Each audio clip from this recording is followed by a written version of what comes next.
Hello everyone, my name is Jake and welcome back to Federal Focus for week something, I don't really remember. Um, some interesting things happened over this weekend, but over this week, but overall it was kind of boring, I gotta be honest. But the first thing I'll be going over is something which is currently ongoing, which is the Colombian presidential election. They had the first round a couple hours ago.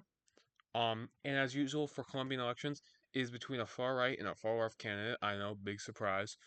Um, the far right one, I don't know how to pronounce this, is basically an imitator of El Salvador's President Bukele. Look, this beard is the exact same as him. He is literally copying him. And the other one is Ivan, who's a left wing from this party. I just can't read Spanish. I'm sorry, but I'm in the opinion polls.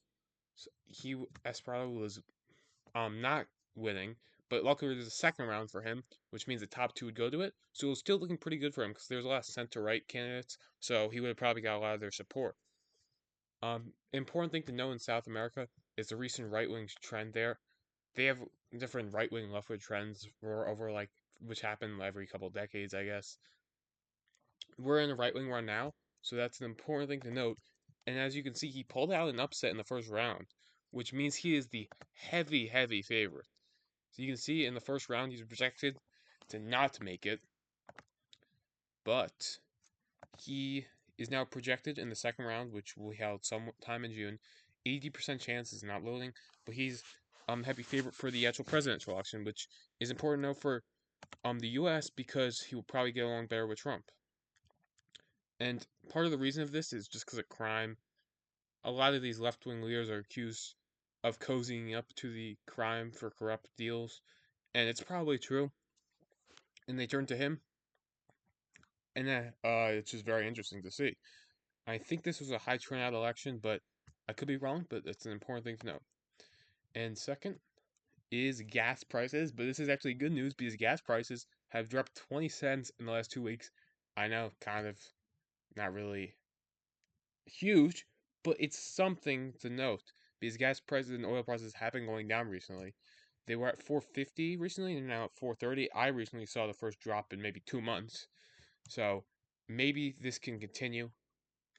It's been going down around 3 cents every day, and I believe that it will probably keep going down a little bit more, but it really all depends on how oil drops. If oil goes up, it'll go up. If oil drops, it'll go down. But this is cool to see because maybe it means that these crazy gas prices will come to an end, and we'll have somewhere around the three lowest threes. Because before this, I believe it was 290. Obviously in California, how they are, it's like $4, but where I was, it was 289. And California is just insane. I mean, $7 gas. Mine is 440. I can't imagine $7 for gas. That's insane. I live in New York. I live in Long Island, so it's around 440, which is kind of what I said. I really don't get the pricing though, because it just seems all over the place here. It doesn't even well, it doesn't matter if you have a Republican. It kind of lowers the prices a lot. As you can see here, or it's mostly just in the South for some reason. I think it's because they make less. But over in California, it's $6. It's so much more than everyone else. Like it's just insane. It's not that bad though where I live, considering how it could be. And now on to some pop culture news or some baseball news. The Yankees today, the best team obviously.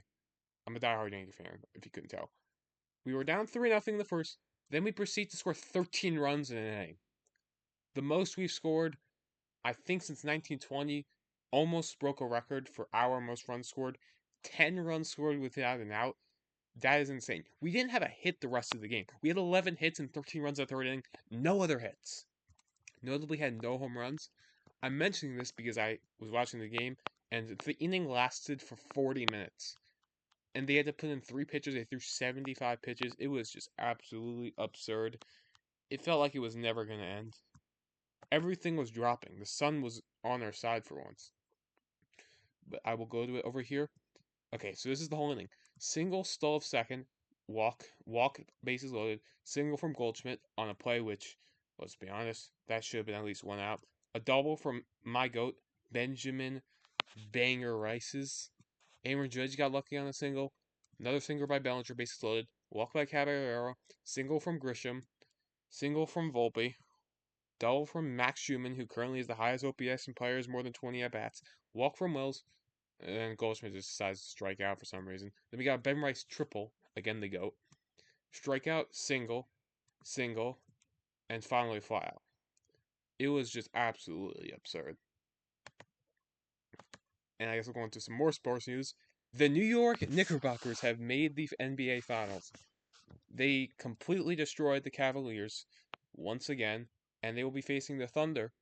Or they will not be facing. They'll be facing the Spurs, and I'm happy with them facing the Spurs because I did not want to face the Thunder. I did not want to face their flopping.